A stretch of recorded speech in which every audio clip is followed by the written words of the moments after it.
2023 Nissan Frontier won't shift from park. There is no shift release on the top side of the shifter, so you pop this panel up with a flat blade.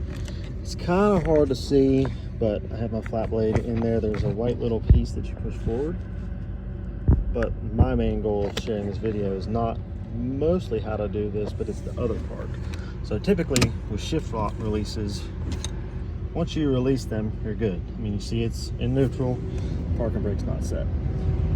I'm on my flatbed, my foot is off completely.